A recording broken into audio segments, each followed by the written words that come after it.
There's a specific kind of exhaustion that doesn't show up on your face. You look fine, you function, you go to work, you answer messages, you show up when you absolutely have to.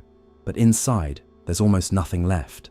Not for coffee dates, not for phone calls, not for we should catch up soon, not even for people you genuinely care about. And the worst part isn't the tiredness itself, it's the guilt that comes with it. The voice that says, everyone else manages this. Why can't you? The feeling that you're failing at something basic, at being available, at being a good friend, at being normal. The fear that maybe you're just selfish, cold, broken in some quiet, irreparable way. But here's what almost no one explains. This isn't a moral failure. It's a psychological reality with roots you didn't choose and a logic you've never been taught to understand. And until you see it clearly, you'll keep punishing yourself for something that was never your fault. For some people, social energy refills easily. They spend time with others and feel energized. They talk, they laugh, they make plans for next weekend before this weekend even ends. Their batteries recharge through connection. For you, it's the opposite. Every conversation, every smile, every moment of performing normal social behavior costs you something. And when the tank is empty, it's not just that you don't want to socialize. It's that you genuinely can't, not without feeling like you're scraping the bottom of yourself just to show up. You know the feeling. The moment someone suggests plans and your entire body contracts. Not because you don't like them, not because you don't care, but because you're already running on fumes, and the thought of one more interaction feels like being asked to run a marathon on a broken ankle. But instead of resting, you turn inward with accusation. What's wrong with me? Why am I like this? Why does everyone else have energy and I don't? You watch people around you move through their weeks with ease. Dinner Tuesday, drinks Thursday, brunch Sunday, and you wonder what internal generator they have that you're missing. And the guilt becomes a constant companion. Not just when you say no to invitations, but even when you're alone, resting, trying to recover, because somewhere deep inside, you've learned that needing this much alone time means something is wrong with you. Anna tried. She really did. She said yes to invitations. She showed up. She smiled. She participated. And every single time, she came home feeling like she'd been drained of something vital. Not because the people were bad, not because she didn't care, but because her system, her nervous system, her emotional reserves, her psychological wiring, simply couldn't sustain that level of output without collapsing. She'd sit in her car after gatherings, staring at nothing, feeling hollowed out. She'd spend the next 2 days in a fog, unable to focus, unable to engage, barely able to answer a text message. And then the invitations would come again, and the cycle would repeat. So she started saying no. And immediately, the guilt arrived. I'm a terrible friend. I'm letting people down. I'm selfish. I'm the problem. She wasn't the problem. She was just someone whose energy worked differently, living in a world that assumed everyone's energy worked the same. A world that treated constant availability as the baseline for caring and anything less as a deficiency. A world that never taught her that having limits wasn't the same as having flaws. Carl Jung spoke often about the difference between extroversion and introversion, not as personality labels, but as directions of psychic energy. For the extrovert, energy flows outward. Social interaction recharges them. For the introvert, energy flows inward. Solitude restores them. But Jung also understood something deeper, that introverts living in extroverted environments often internalize a sense of deficiency. They begin to believe that their need for alone time is a weakness, a flaw, something to overcome, that the way they're wired is somehow less legitimate than the way others are wired. And when you add high sensitivity to that, a nervous system that picks up on every emotional undercurrent, every shift in tone, every unspoken tension in a room, the cost of socializing becomes even higher. You're not just talking, you're processing, absorbing, regulating, protecting. You're doing invisible labor that no one sees and that you've been taught not to name. You're reading the room, adjusting your tone, monitoring reactions, managing other people's comfort, all while trying to appear relaxed, engaged, present. It's performance, and performance is exhausting. Jung called this the persona, the mask we wear to navigate social expectations. For some people, the persona is light, easy to put on and take off. For you, it's heavy, it requires constant effort. And wearing it for too long leaves you depleted in ways that are hard to explain to people who've never felt it. So when someone says, "Let's hang out," what they hear is a simple invitation. What you hear is, "Can you afford this right now? Do you have enough left? Will you survive it?" And when the answer is no, the guilt floods in. Because you've been told your whole life that caring about people means always being available, that love is measured in presence, in responsiveness, in how quickly you say yes. But that's not true. Love and energy are not the same thing. Here's the part that makes this so painful. You do care. You care deeply, maybe too deeply. You think about the people in your life. You notice when they're struggling. You want to be there for them. You carry their stories, their worries, their needs in your mind, long after the conversation ends. But wanting to be there and having the capacity to be there are two entirely different things. And confusing the two is what keeps you trapped in this cycle of guilt. Let me say it clearly. Not having social energy left doesn't mean you don't love people. It means your system is asking for rest. There's a difference between "I don't care about you" and "I care about you, but I don't have the fuel right now to show up in the way you deserve." One is about love. The other is about capacity.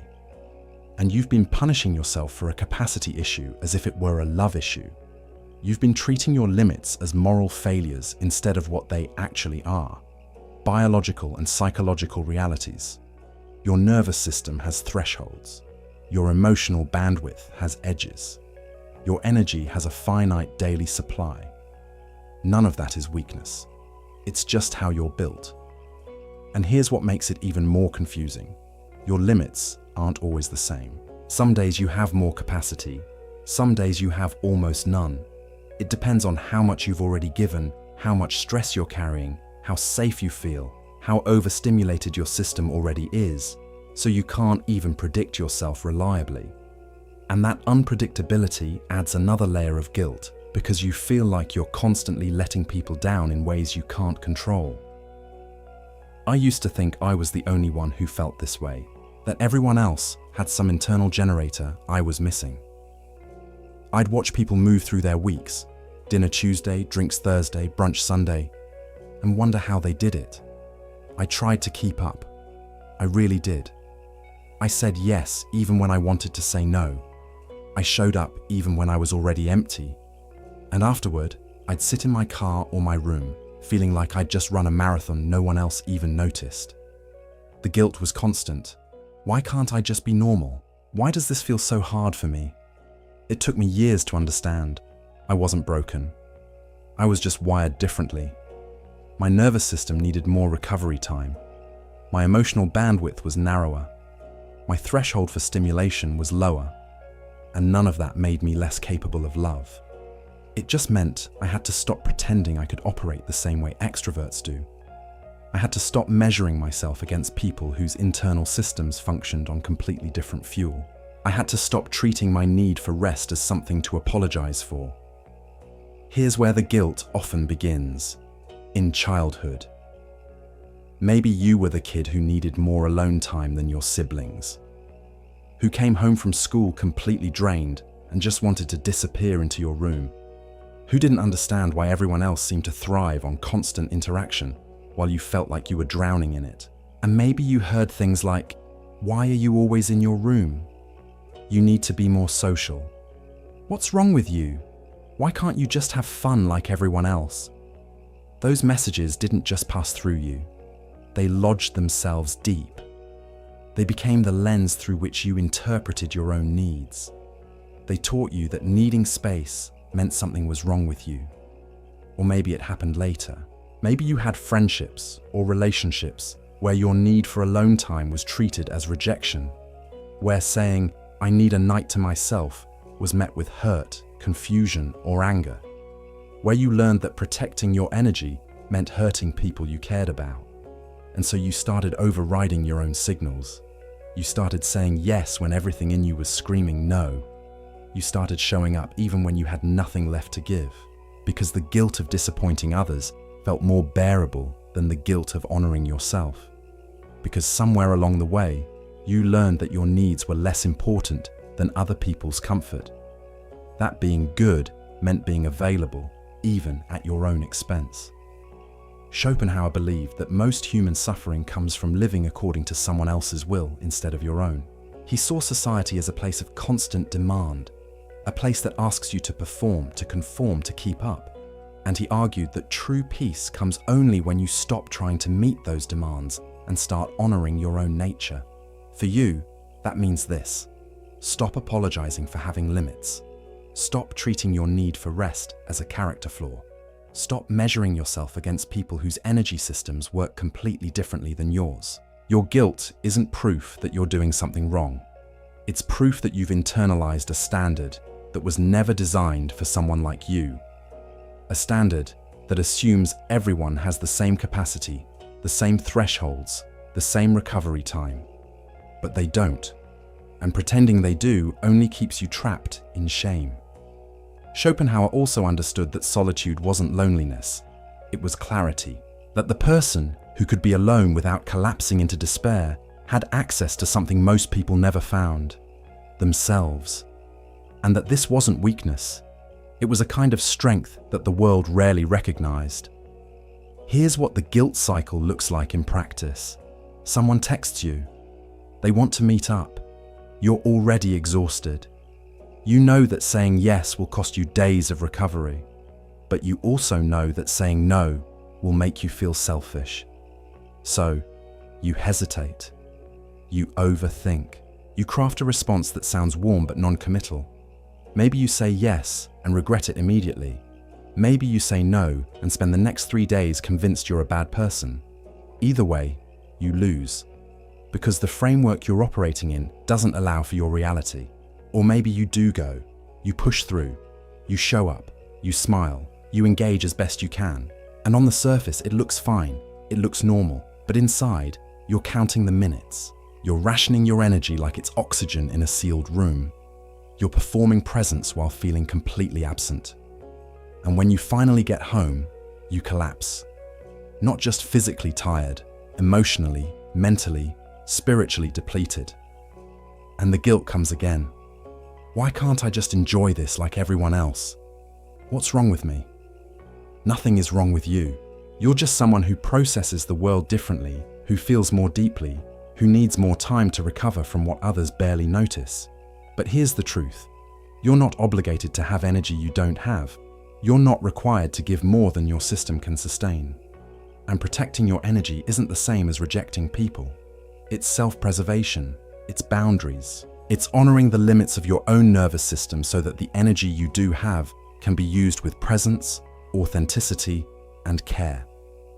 There's a difference between respecting your limits, recognizing when you're genuinely depleted and need to rest, hiding from connection entirely, using no energy as a blanket excuse to avoid all human contact because it feels safer than risking vulnerability.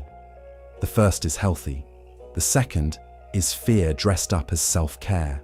And the tricky part is that they can look identical from the outside. Only you know which one you're doing. If you're genuinely exhausted, if your body is asking for rest, if your mind is foggy, if the thought of one more conversation feels unbearable, then rest. Without guilt, without apology. Your body is giving you information. Listen to it. But if you're using no energy to avoid ever being seen, ever being known, ever risking the discomfort of real connection, then that's something different. That's not about energy. That's about protection. And protection, when it becomes a permanent stance, turns into isolation. The question to ask yourself isn't, do I have energy? The question is, am I protecting my energy, or am I hiding from life? Both can be true at different times, and learning to tell the difference is one of the most important things you can do for yourself. So what does it actually look like to live with low social energy without drowning in guilt. First, you stop pretending it doesn't exist. You stop forcing yourself to keep up with people whose energy works differently. You stop treating rest as laziness and start treating it as maintenance. You acknowledge, I have a finite amount of social energy. That's not a flaw, that's a fact. Second, you get honest about what you actually have capacity for. Maybe you can't do dinner and drinks and a full evening of conversation, but maybe you can do a walk, a short coffee, a voice note instead of a call. You start offering what you can give instead of apologizing for what you can't. You stop performing availability you don't feel and start offering presence when you actually have it. Third, you communicate. Not with shame, not with over-explanation, just with clarity. I care about you, and I don't have the energy for this right now. Can we find another time? That's it. That's enough. You don't owe anyone a dissertation on your nervous system. You don't have to justify your limits to prove they're real. Fourth, you start noticing patterns. What drains you most? Large groups, small talk, loud environments, emotional intensity? What restores you? Silence, nature, creative work, solitude? When you understand your own energy ecosystem, you can start making choices that protect it instead of constantly depleting it. You can start designing a life that works with your wiring instead of against it. The people who truly care about you will understand. They might not fully get it, especially if their energy works differently, but they'll respect it. And the ones who don't, the ones who make you feel guilty for having boundaries, those are the ones draining your energy in the first place. Here's the shift. You're not responsible for having endless energy. You're responsible for being honest about the energy you have. And when you start living that way, when you stop performing availability you don't feel and start offering presence when you actually have it, something changes. The little energy you do have starts to feel like enough. Because it's real. It's true. It's yours. You stop spreading yourself so thin that every interaction feels like a transaction you can't afford. You start choosing fewer connections, but deeper ones. You start showing up less often, but more fully. Jung also said this: the privilege of a lifetime is to become who you truly are. Not who you think you should be, not who others expect you to be, but who you actually are, limits, needs, and all. For you, that might mean accepting that you're someone who needs more alone time than most, someone who can't be available all the time, someone whose love shows up quietly, in small moments, in carefully chosen presence, rather than constant availability. And that's not less than.